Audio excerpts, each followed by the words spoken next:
So the only times that you guys had together was between the time you signed him, which was what year? 2019, my hottest year. I signed him my hottest year, 2019, December. Okay, December. So 2019 to 2022, you signed him, you recorded him, and then after that, he left.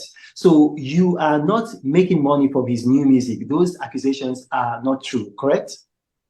That I'm not making money from his new music that is dropping outside Malian music. No, we not stopping his growth. We're not stopping him from dropping music. When he left, it was gone from Malian music. Okay, you see, we live in, will I say, a time when a lot of our people in, especially in Nigeria, can be, will I say, they can easily believe stories because we've heard people who have said that our former president, immediate past president, General Muhammadu Buhari, he died and was replaced by a clone named Jibril from Sudan. And so, it's very easy for people to believe, all of these things. So now we've known by the laws of physics, you weren't even in Nigeria. And Everything is a lie. Everything. There's a reason why.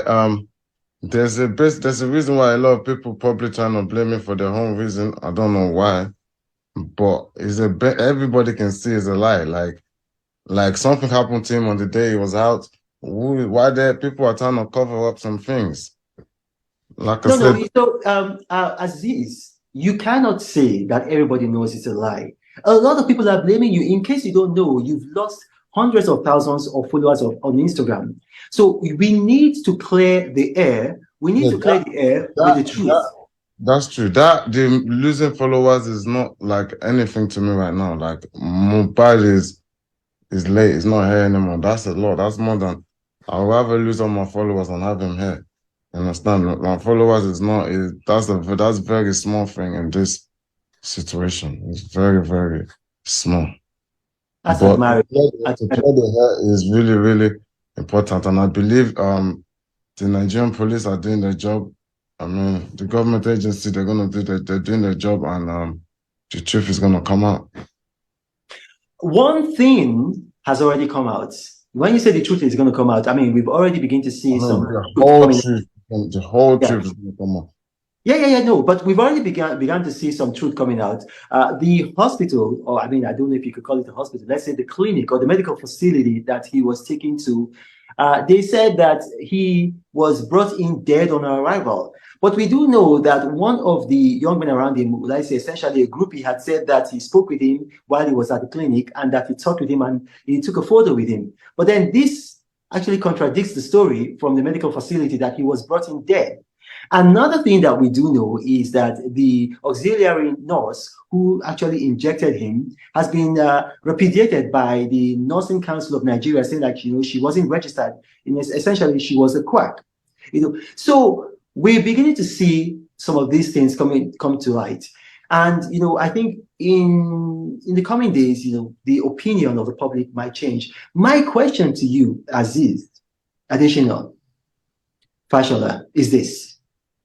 Are you willing to go back to Nigeria if the Nigerian police wants to question you? 100% if they can guarantee my safety. Okay. Okay. Yes. There's a lot of hungry mom that don't really want to know the truth. They've been poisoned by the media, so if they can guarantee my safety, I'll be there. That's a very reasonable request because I mean I had people in Nigeria because of my political views who were very, very morbidly against me. And I went to Nigeria. I went to Nigeria. I didn't have any security though, but I went to Nigeria, and I was able to, I stayed, I think, about 48 hours in Nigeria. And I left. But then after I left, I saw that a number of some of these people who had political differences with me were saying that if they had found me, like they would have snuffed life out of me. So it is very reasonable. So what we're going to say now, this is not a question to you. This is not a question to you, Aziz. You don't have to respond to this. Now, we call on the Nigerian police, and I'm going to reach them after this interview. Can you guarantee the safety of Aziz Additional Fashola? Can you guarantee his safety? Publicly guarantee his safety so that he can return to Nigeria if needs be to answer questions and to clear his name further. That is to the police. Now, one final thing before we go. One final thing before we go. We started from the very end, but let's start from the beginning. How did you meet this young man, Ilirioluwa Oladimeji Aloba? How did you meet him? I met him online. I met him by seeing his videos online, his freestyles, his songs, or there's some when he just used some of my words, or when I've just been watching him online, and I sent him a message. Wow. And who gave him the name Mohbad? I don't know. That's the name I met him with. Okay, now one last thing. I know I said the last question, but one last thing. I'm like Oliver Twist. One last thing. We saw a video by, would I say, a pastor. It's a 70-year-old pastor. Whether he's 69, he's going to be 70. Pastor Tunde Bakare. And he said the reason why Mohbad died was because he was hanging around bad people. What do you say to that? If I have to start, that's the problem. That's the conversation. I don't know if we want to go into that conversation now.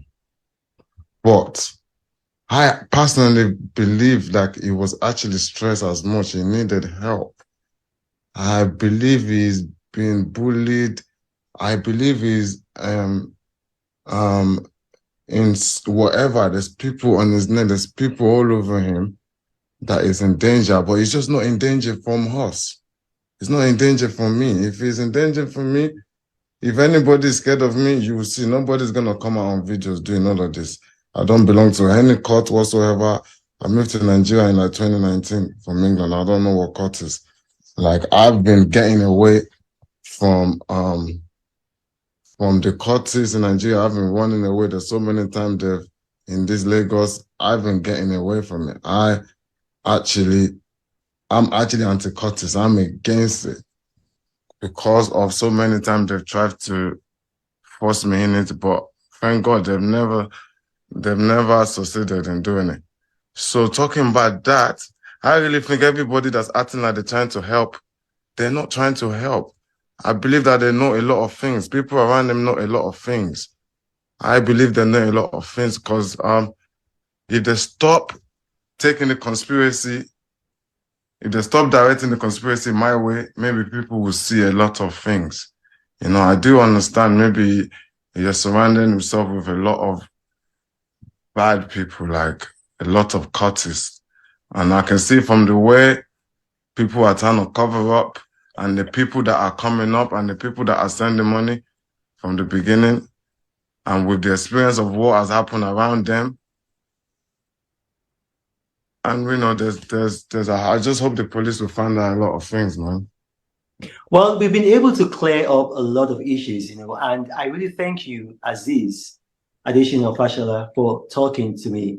And I just want to say this, to the world listening, because we're going to have people from all over the world globally listening. We're going to have a global audience. The Nigerian police and the Nigerian law enforcement have actually been doing an excellent job in unraveling the circumstances that led to the death of Ilirioluwa Oladimeji Aloba. They've had a postmortem. They've had an autopsy done in record time. His body was exhumed, and right now there's a coroner's inquest. And I urge the world, the global media, to be patient. The Nigerian police, they're going to unravel the circumstances that led to his death. Aziz, thank you for joining us, and God bless you. Thank you for having me. Thank you very much.